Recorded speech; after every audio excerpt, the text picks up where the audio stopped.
Ladies and gentlemen, welcome to the Life Strategy Show. I am your show host, the remarkable Maxine Phillips. So I want you to get ready to embark upon a transformation journey as my guests and I talk about life strategies that has gotten them to where they are today. I am the CEO and founder of Level Less. Level Less is about success without levels. Oh, we work with professionals in transition. I'm talking about unemployed, underemployed, those who are ready to be promoted, and even if you're ready to retire, or you've already retired and you're unsure what direction to take. We also work with our students. I'm talking about high school students and college students, and we are here to help them to choose a career path that matches their everyday abilities so that they get the career they want, the salary that they desire, and the lifestyle that they deserve. And this can be for adults in transition as well. So Levelist not only specializes in transition, but also consulting for performance reviews. I want you to understand that our guests, they dive deep into information and many times secrets or how they achieve their success. They help us to unlock our full potential, creating a life that is not defined, hear me out now, not defined by traditional levels of achievements, but instead defining what success looks like for you so that you can continue to succeed on your own terms. So sit back, let us know where you're calling in from, or dialing in from, or watching from. Ask questions, and welcome to the Life Strategy Show with your show host, Maxine Phillips. Let's get started. So excited about my guest this evening, Steve Rowe. Listen, Steve and I have known each other for several years, but what I can tell you about him, he is I think it's called councilman for the city of Morrisville. I think a member at large. So he's just not representing a particular location in Morrisville. We're talking about all of the city of Morrisville. And then he's a part of the Chamber of Commerce. He's a founder of TSG Academies. I tell you, this man is all over the place. And he is definitely a part of when we start talking about moving forward and we're talking about how to advance communities and the causes that's going on in the world, Steve is a part of it. So I like to bring Steve on. And not only that, wait. He's a radio show host. So he's on my TV show, but just know that you're going to have an opportunity to listen to him on his own, not only TV show, but his own radio show as well. So we're going to bring Steve up. Let's get excited. Let's give him a round of applause. Steve, come on in. Hello. It's great to see you, Maxine. Thank you. And it's an honor to be here. She and I are members of the Roku TV team, as I'm a commentator and then commentator on PBS and now WPT, the TV, WPTF and Radio Naira. So sort of an emerging career in media in addition to my great opportunity of leading the town of Morrisville as one of our senior members of the city council. So pleasure to be here. Listen, every time I talk to you, I'm always learning something new. I'm always like a sponge. But I know the whole purpose of you being on the show this evening is so that we can talk about playing the game of life. And ladies and gentlemen, I want you to get your pen and paper ready because here at Levelist, we drop platinum nuggets. Okay, so let's get ready to take your notes and don't keep it to yourself. Be ready to share it with other people. So as we start talking about playing the game of life, we're going to use a comparison that a lot of you know about, and it's tennis. Actually, tennis. You had that ball you hit back and forth, but there's always a strategy in how to go about winning and becoming the high performance person that you need to be if you're playing tennis. So Steve is going to help us with some strategies that he has put in place in his life. But before we start really doing a comparison of tennis, let's just hear a little bit about Steve and how he got started with his life to where he is today. Take it away, Steve. Okay, great. Well, I grew up in Charleston, West Virginia. My father was a surgeon who immigrated from India with my mother in 1968. And I grew up as a son of immigrants from India. Now I lead a town that's 47% Indian in Morrisville. But it's very different for me, to sort of see so many people of that community. When I was in West Virginia, it was a very small community. I had typhoid as a kid. I was very sick.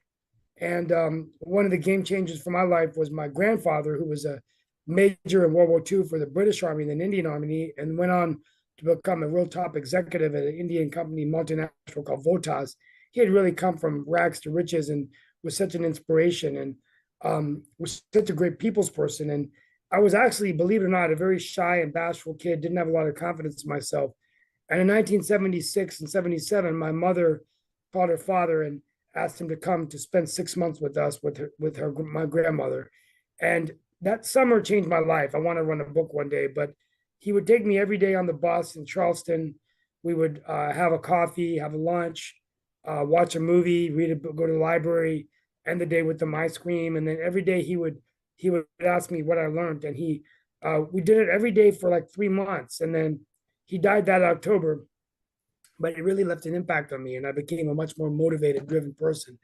And then got into tennis and eventually became a top junior player, won 2 state championships, and then played in college. Met my wife and went to law school, and law didn't work out for me.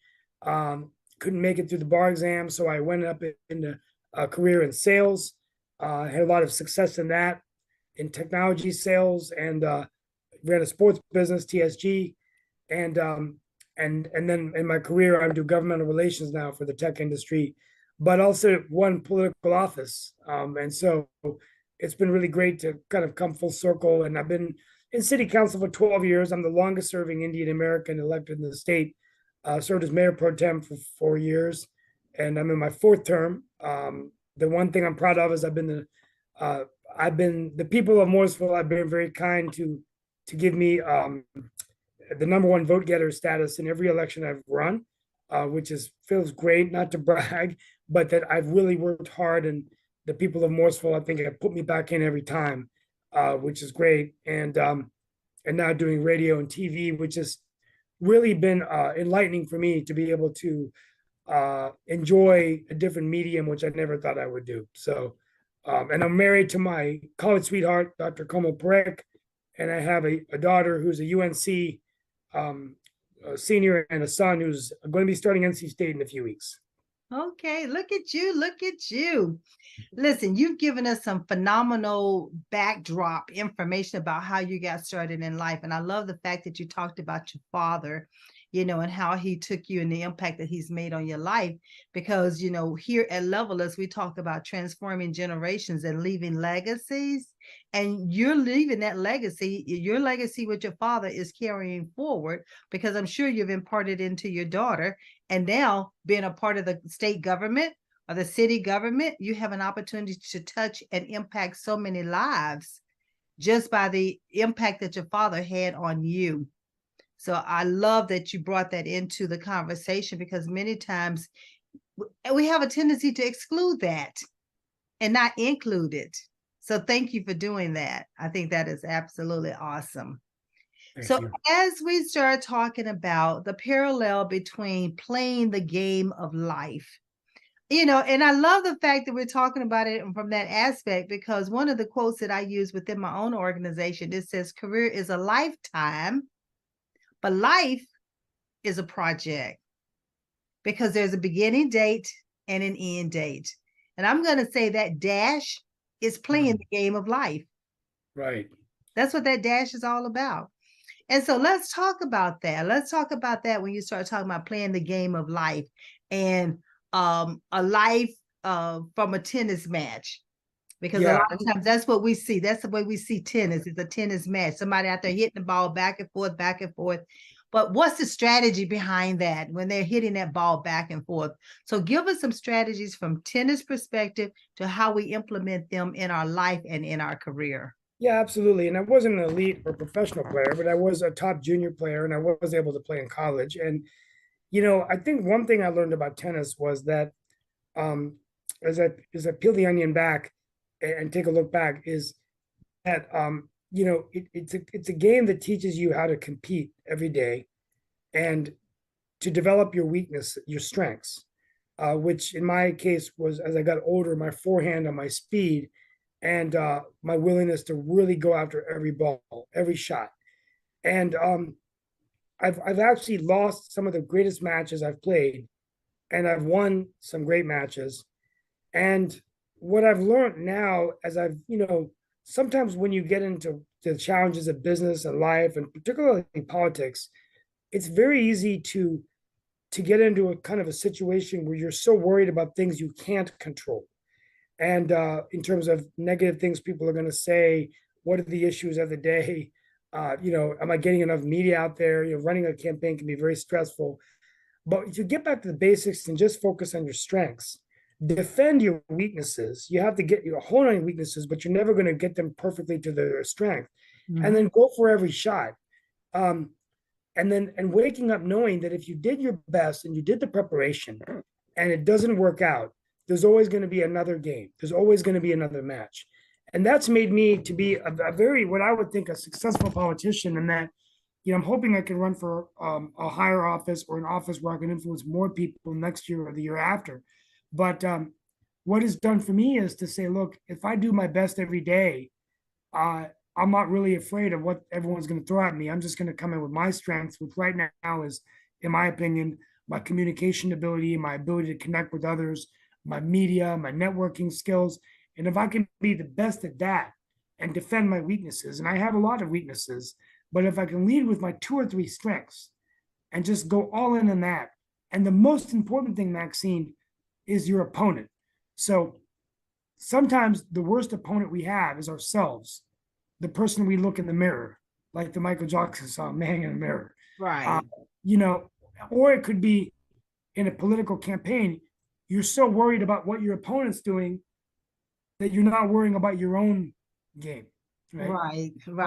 And so you can apply that in business, in politics, in relationships. And that's what I've been doing. I got a little bit away from it over the last few years, but getting back to the basics of what made me a tennis champion is working quite well for me in terms of being able to continue to navigate in this world that I live in. I love that you talked about willingness, because in the game of life, you have to be willing to you also mentioned peeling the onion back. You have to peel the onion back on yourself so that you can understand who you are from your core. And that's what tennis helps you to understand what's your core strength. How do you take that core strength and put it into a strategy so that you can outthink the opponent, right? The whole objective is for you to get more points on the board than they do, and that way you win the game, the match. But when you talk about the willingness, and it talks about life, and you talk about the politics, you're talking about relationships, you're talking about careers, no matter what it is that you're talking about, you have to be willing to give and take. You have to be willing to understand who you are from your core. You have to be willing to understand how do you put a strategy in place so that you are prepared and you have prepared yourself appropriately. So I like the fact that you use that word willingness, because that's a strong word, because that willingness does affect your outcome of the results that you're going to go, especially I call it into a battle or into trying to overcome the opponent. If we're talking about attendance, and the opponent could be a competition with someone and you trying to get one job versus them getting the job. So we start helping people to understand that willingness can also play a very huge role when it comes to you positioning yourself in order to become the employee of choice. So I have to bring that in there, because one of the things that I do is help with people in transition to understand, how do you get that job? How do you get that ideal job? How do you get that job that that's what you've really been born to do? You want that dream job, but it needs to be real. It does not need to be fictitious in your mind, but willingness will help you get there. Absolutely. So go ahead. I want to give a plug in for Maxine Phillips. I mean, she has a great business, and if you have issues or whatever, we've got these life coaches out there that you really need to find the value of getting that assistance, getting that coaching. Everyone needs a coach, and I think it's really important for us to have those people. So I just want to give you a plug, and you can, I'll share the website, in my city newsletter. It'd be great. But thank you for what you do. Well, thank you. Thank you for believing in me. And that's the other thing. We help people believe in themselves so they can move forward and they can get out of that rut. They can get out of that being stuck. They can get out of not knowing how to move forward. But what would be one of the single most strategy that maybe even your dad or your mentor or someone has shared with you that's made a greater impact in your life or influenced you to continue to move forward? Well, I think my own father, who always taught me to work hard, and was a surgeon who worked very hard as a leader of our family. My mother, who always taught me to look for the good in the others, always be very focused on faith and family, and be grounded and be humble. That's been a huge influence on me. Um, uh, my wife, who is just a great person, but very honest and very upfront, and my children. I've learned a lot from my children. They've grown up to be really fine people. My daughter's doing a lot of really great stuff. She's in Dallas right now, writing for the Dallas Times. She's going to South Africa. She was managing a migrant community. My son is an artist, wants to maybe pursue medicine, biomedical engineering. So I'm learning from a lot. And I learned from my father-in-law, who was an immigrant from India, who was a U.S. Air Force colonel, one of my best friends. He Okay. ran my first two campaigns. And so I learned a lot from him and my mother-in-law. So there's so many people in my life. And I'll end with this one guy that's had a huge impact on me. And I'm trying to bring him on one of our TV programs, is John Chambers, who was the CEO of Cisco and the chairman emeritus of Cisco. And I just saw him a few days ago. His father was a mentor to my father and mother when they moved to West Virginia as Indian immigrants. And John's from Charleston. And we kind of, I met him through kind of an unexpected way in Raleigh. And somebody had told him, he was a keynote speaker at a CEO forum, that I had known his parents. Right. And we talked for a few minutes, and he knew I lived with his sister. They were my next door neighbors, and we just really connected. And then next thing you know, he's kind of become an older brother to me. And I'm so proud of him, because he was a dyslexic. He was told by a lot of people that he couldn't make it, and he ended up running a $47 billion company, and is now a venture capitalist, and introduced the Prime Minister of India.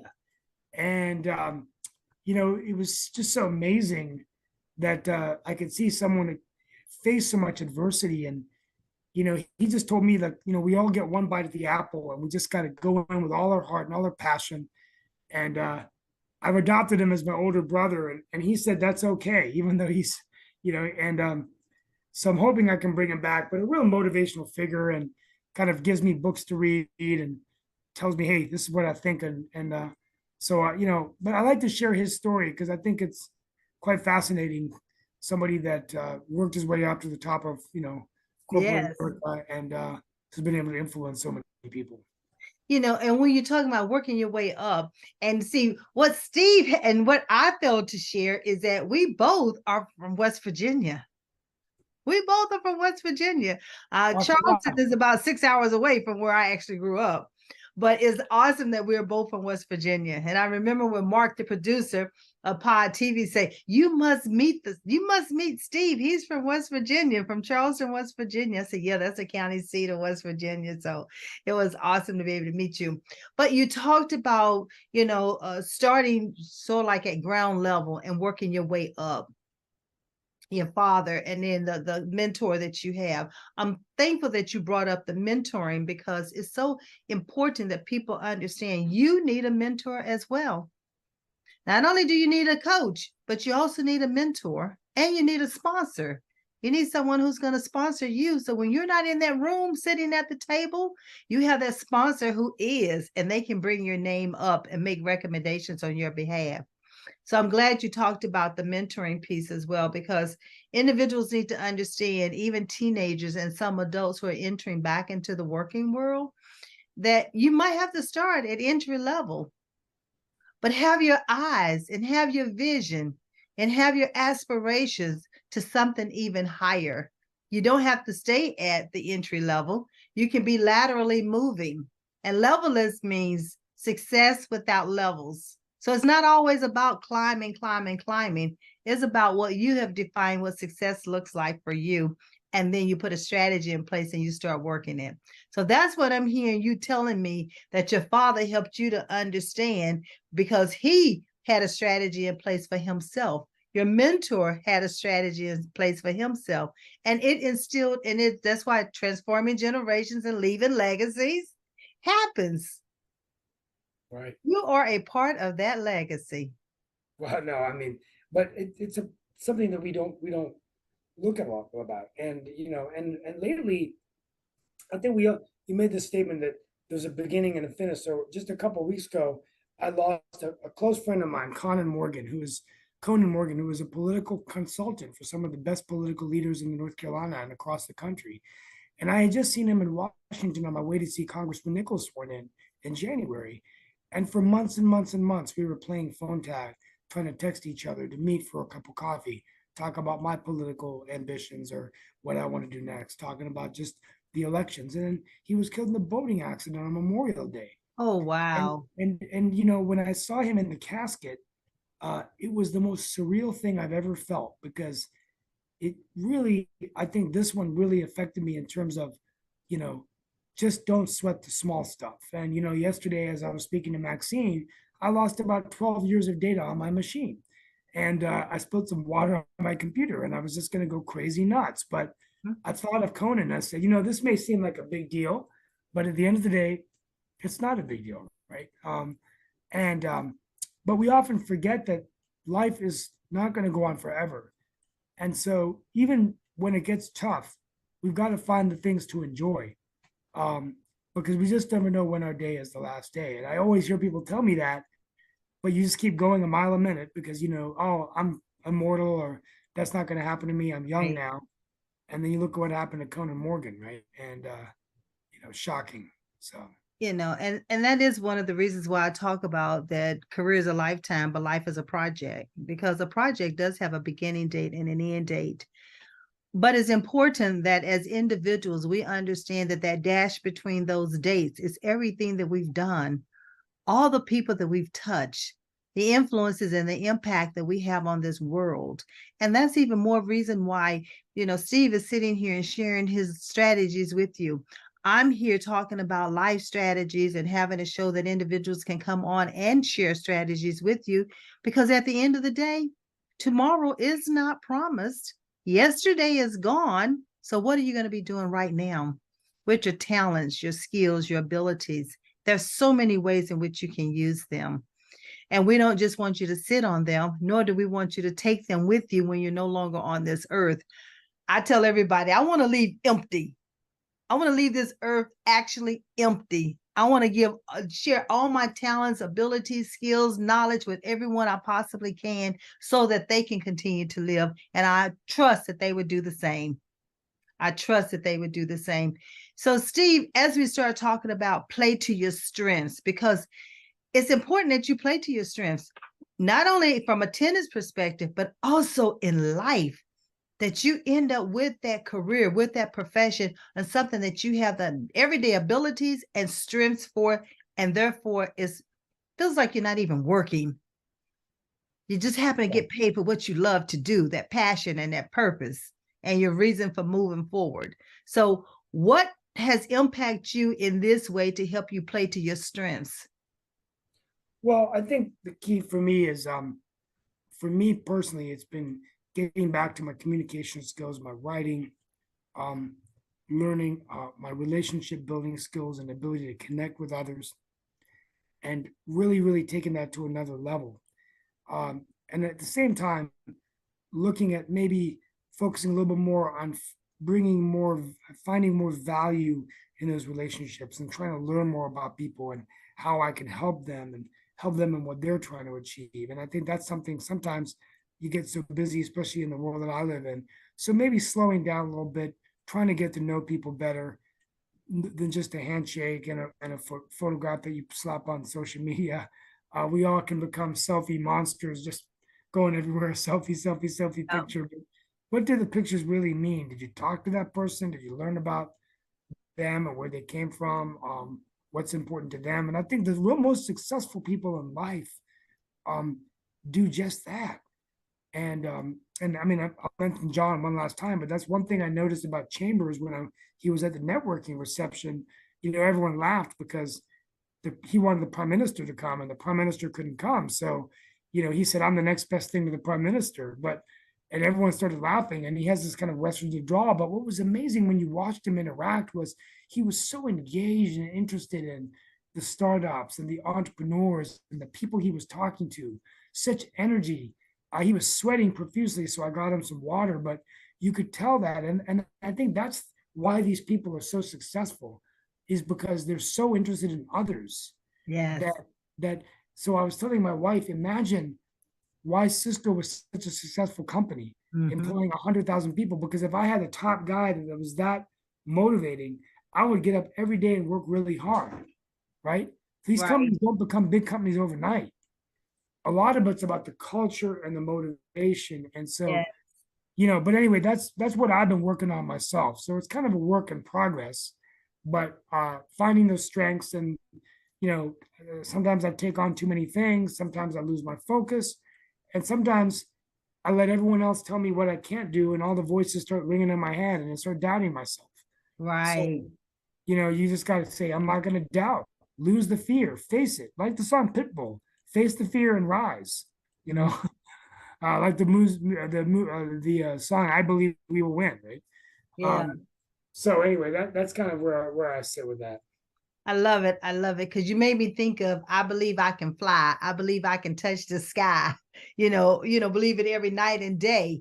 So you have to believe in yourself. And that's one of the things that many times individuals don't follow through with is believing in themselves, believing in the knowledge, the skills, the abilities that especially the abilities that you were born with, that no one had to teach it to you. And that's one of the reasons why when I'm working with our youth, our college and our high school students, I start helping them to understand what are your abilities that you have that no one had to teach it to you. You didn't even have to go to school for. That's your strength. That's what you were born with. And how do you map that into a career, into a life profession, so that you can have a love for what you're doing? You can have a purpose. And many times, Steve, we both know it lends itself to become that servant leader. Right. You end up becoming that servant leader, when you start doing things like that. You talked about culture. Oh my gracious. When we start thinking of culture, and you talked about organizations and how they become successful, they don't become successful on their own. They had to hire individuals to become a part of it. And what are they doing with those individuals that they hire, who's now a part of that organization? What type of culture are you actually showing them? Not only that, what kind of culture are you allowing them to help develop? Right. They have the full buy-in. That's where you get the high-performing organizations, and when your employees are fully engaged and they have the buy-in and they contributed to creating that culture. Right. That's just something for leaders to start thinking about. So from a political perspective, how do you look at culture from even the council position that you're in, or even participating on the executive board of the chamber? How does that affect culture when it comes to that part of life? The problem with politics is we have a good culture in Morrisville because we have a great manager. She's retiring this September. We've got great colleagues in our city council. They have a lot of experience, probably over 100 years of Fortune 500 corporate experience, volunteer experience, media experience, and me. And we make a really good team. So we're really getting a lot of good things done.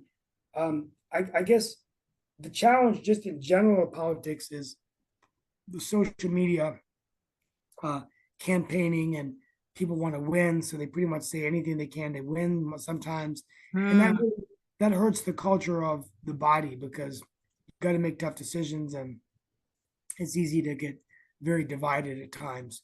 And in politics, it's tough. I think culture has it's a bad culture right now in U.S. Congress. It's almost like a gladiator sport. Just get on one side, and each party's hitting the other pretty hard. Same thing at the state legislative level. Not a real good culture over there right now in the General Assembly, where in North Carolina, where I live. And it's like a cancer. The bad culture kind of spreads and creates a lot of fear and anger and frustration rather than focusing in on the problems that we can solve together. And I know there's been talk of a third party and no labels and those kinds of things, but Right. I think that's I already see it in the city elections. I mean, um, you know, supporting as a coach and mentor an independent running for the council, Sarika, but getting a lot of negative attacks already about she not being a Democrat and all that stuff. And so when the partisan stuff comes in, it takes it Mhm. away from the issues of roads and bridges and schools and the kinds of things we should be talking about, not just labeling ourselves with a political party. And that hurts the culture. If you're Right. going, so to answer your question in politics, that's what makes culture very tough. Yeah. And you're right. Yeah, Sharika is running for the council for Cary, North Carolina, District D. And I know part of her platform is the youth, is about what can she do to help the youth continue to what impact from generation to generation. And I the other thing that I know that she's looking at is our seniors, a fair housing. Right. And so that's another important part that we all need to be concerned about is how are our seniors, because hey, we're entering into that arena that we're going to be one of those seniors that also need to be considered about housing. And then what about our playgrounds, our walkways, our greenways, our parks, our bike trails, our walking trails? That's where we continue. We talk about mental health, and you need to get out there, be among nature to keep our mental health, to keep our sanity, have a place for the kids to go and play. So when we start thinking about those aspects of life and strategies, what have you seen that has been some of the greatest impact for you, even as a little boy growing up in West Virginia to where you are now when it comes to those strategies to maintain mental health? I think enjoying time with family, enjoying time with your friends. I think exercise is important. I exercise a tremendous amount for my age. I mean, I run, you know, 8-minute miles at 51, 52. I'm swim a mile every other day, play tennis because those endorphins keep me so alert. And someone Mm, hosting my own shows and doing media and speaking as a politician, I want to feel really good. And so exercise makes you feel very healthy mentally because right, stress out and you feel like in control of your body, you feel really good. And that's how I deal with not only stress, but mental health. Stay away from alcohol, drugs. It's okay to have a drink every now and then, but I only have a drink on special occasions. I get the highs off life of other things, hitting a tennis ball, watching a good movie, reading a good book, learning something new, spending time with your family, and having a glass of milk and going to bed, which is kind of weird too. That's the last thing I do. And I'm pretty wired, pretty tight. So I work from 5 in the morning until 9 at night. And then I feel like a little kid when my mom used to put the covers over me, just have a glass of milk and go to bed. So everyone thinks I'm really boring as I get older, but I like living that clean life. Just work hard. Well, yeah, and working hard. I like the fact that you said working hard, but what we also help individuals to understand is you have to also work smart while you're working hard so that as you're working that what you're doing with those strategies that you're able to continue to execute with excellence, and you're impacting the people, and you know how you're impacting the people, and you're engaging and building relationships. So when we start talking about relationships as a part of a strategy, I know you've got your father and I know you have the mentoring. So talk to me just about in general in life as far as you building relationships with individuals. I think I talked about it earlier. I think the most important thing is to know, and I have to work on this myself. I need to get better at this. Is um, trying to learn more about the person you're in a relationship with and what you can do to help them through anything that they're going through or providing them advice, um, trying to maybe find a way you can help them. And I think that brings a lot of value creation in the relationship and also creates a sense of trust. And it's very easy to go through life shaking a lot of hands, having lots of business cards, but that doesn't necessarily mean it's a relationship. No. And I've been guilty of that because I meet a lot of people every day. But I think the key is slowing down, and I might have to start writing it down and just think, what did I I know all the staff members, almost every staff member in Morrisville by heart. And that means a lot to the staff members that I take the time to learn their names. I have a photographic memory, so it's not easy to do that. The police, the fire, the planning department, everybody I know by name. And knowing people's names is important too. I tell Yes. people, if you don't go to Facebook, um, learn their names, learn their families. Um, it'll mean a lot, in Yeah. terms of like just that you didn't just shake their hand and you were looking somewhere else. Um, Yeah. Yeah. Sometimes, and I always joke that's the nice thing about Facebook. Right before you put your head back, you just got all those friends on your phone, and you just Yeah. I mean, there is a workshop that I do that's called Make Every Connection Count. And in that workshop, there is an exercise that I have individuals to do. And I have them to go to their smartphone. I say, now look at all the contacts you have in your smartphone. I mean, like I have probably like about 1,000. But I ask, how many of those have you actually built relationships with? yeah, I know. We're so guilty of that, and I think that's the key. That's something that I have to get better about. But at least I realize it, and I Yeah. think that's the key, Yeah. right? Yeah. Is Realizing it. Yeah. and how do you get better at stopping and doing a better job at that? And I Yeah. have one colleague, Satish Gurmela. He's a city councilman. He's an immigrant from India, but he's very good at that. And so he just is so methodical in terms of um, he doesn't enjoy the stage as much as me, and being I'm more of a showman. I'm more of a performer politically, and you see that I like to speak. I'm like an orator Right. almost. And but what I really have learned from him is he likes to take a step back and really think through things, and then come in and say, look, here's how I can help you. And so I hear so many stories of things that he's done behind the scenes to help others. Whether it's connecting someone with a medical provider if they're sick, getting on a conference call when he found out one of his friends had cancer, hooking up somebody. So these little things he does that he never takes the credit for or does, but the fact that he took the time to do it and to think about that person is really, really great. And I think that's the kind of thing we have to do when we build relationships, because you build Yeah. trust with people, right? Yes, And, yes, yes. And it speaks volume that he did not have the need to have his name out there saying, I did this for so and so, so and so, I did this, but he did it behind the scene, and it wasn't had to be publicly announced.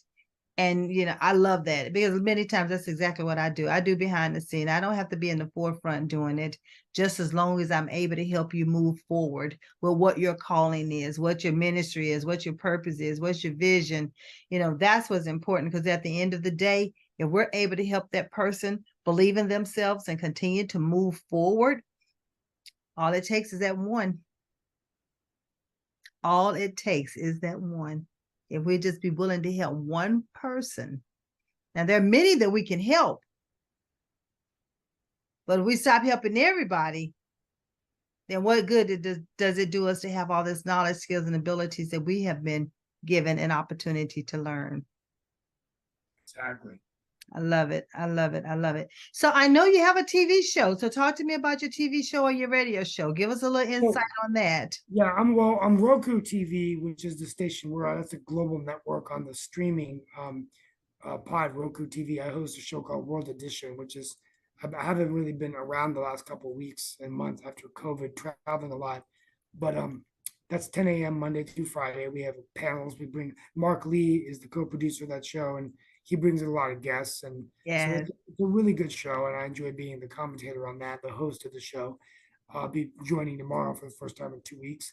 And then Radio Naira is an Indian station, and it's in North Carolina, and I host. They play all kinds of programming in Indian music, but I host a show called Leaders. So I want to bring you on that show sometime and talk about your business. We'd love to. And then now I'm a commentator on PBS Carolina's TV show, Black Issues Forum, and I've joined a new program called State Line. So about once a month, we're taking sort of a break this summer. I'm on the state TV once or twice a month on Channel 4, usually around 4 o'clock or 7 in the evening. And out of the blue, WPTF called me. And I've been on there like I think 9 times. And then Nate Saunders, who runs the show, said, "Hey, Steve, would you mind joining us on the Friday 3 o'clock show?" So now every Friday I go into WPTF and I'm their political commentator. Usually talk about Morrisville, and that's been fun because that's a pretty well known radio station. So uh, I don't know how it ever happened, but now I'm on TV and radio probably more than any city councilman in North Carolina. So who knows, right? I mean, That's right. That's right. Yeah. You just said something earlier that you said you hope. I'm gonna move the word hope out of there and trust, and use the word trust that you can move into that, continue to move forward in that political arena of where you're aspiring to get to. So I'm gonna yeah, use and I would trust. love to one day. I mean, I've been going to Washington twice a month, and for work, and I've really fallen in love with it there. So I'm Mhm. hoping that my long term goal is, to one day be able to get to a place where I can serve the country. I think that networking and meeting people across the country would be something I really enjoy, and maybe give it a shot. But I think it'd be fun, and so you never know. I mean, but right now just taking it, you know, as we close out the interview, what's worked for me is focus on my tennis coach often taught me when we were playing tough matches, just focus on the 15 minutes in front of you. And if you could play really good for 15 minutes, do another 15. And if you can give me 1 hour, you go play really, really well. And that's just in life. So it's so easy to wake up in the morning and go. So I had that crisis with my computer, and I just worried about that 15 minutes. Well, I'm not going to worry about it. I'm going to put my computer in my bag. I'm going to read a book. I'm going to take a nap. Then I'm going to call my IT guy, and then I'm going to go, and then I'm going to meet a guy, and then we worked it out. I got a laptop, got the data, survived. Here I am talking to you with an actual computer that works. Got to take Right. my other machine to the government and get them to give me a new one, but it worked, right? Right. So just 15, 15, 15. So don't look so far ahead that you forget about that 15 minutes in front of you, right? Um, What's going on right now? What's happening in the present? Be squeeze present. every minute out of life as you can. And Yeah. sometimes I do that too much, and I'm just such an intense guy. I schedule everything all the way up to like when I go to bed at night. So it's like, Mhm. and that can be. I'm not the easiest guy to vacation with because I'm very structured and very processed. Just drives my wife and my family crazy. I have to like get ready to go on vacation. Then when I'm on vacation, I get stressed because I'm not used to not doing anything. And then I finally get in vacation mode, right? Mhm. But now I'm back in that process driven mode of, gonna have dinner, gonna go home, gonna work for 2 hours, gonna wake up, gonna do it again. But that structure feels good. And you know, it's uh Yeah. it's Yeah. fun times. And ladies and gentlemen, just know that not everybody is like that. Not everybody likes structure.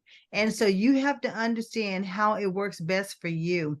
And even in doing that, Steve, one of the here at Level we do an assessment called the ability assessment. And it helps individuals to understand exactly that. Do you like structure? Do you prefer a process in place? Or do you prefer creating the process? Do you prefer groups or do you prefer individuals? What works best for you? But if you don't know that, you need to get to know that. And that's where we can help you right here at levellessco.com. But Steve just shared with you that he knows himself. He knows this about himself, but not everybody knows that about themselves. But it's important that you do. And when you know that, then that's another, to me, a level of communication that you can share with someone else on how best to communicate with you. So now I know that if I go anywhere with Steve, guess what? I better have an agenda. And it better say 1, 2, 3, 4, and this is what we're going to be doing. But someone else might look at it totally different. So, but you have to pay attention. You have to listen with active ears, and what And it is. make fun goals for yourself. Like, one way I'm gonna relax is I've got to work on my city newsletter tonight. So I'm getting kind of used to the new Microsoft Word on my computer. It's not as easy to work with. But Mhm. one thing, it's kind of a stress, but I've got to see every Indiana Jones movie before Friday because Indiana Jones is coming out. So how am I going to get that in? So I've got to schedule that. And that becomes like a good stress because Yeah, then I'm going to have to relax. Or maybe I'll watch Raiders of the Ark last night. Maybe I'll watch Temple of Doom on Disney. I've got the Disney streaming now, right? But these right. are the kinds of things that make life fun. And it is summertime, folks, and we got to enjoy ourselves and have some fun. And looking forward to having you come on my radio show, and looking forward to seeing the guys at Roku. I haven't seen them in 2 weeks. I mean, Yeah. 14 days I've been gone on the road.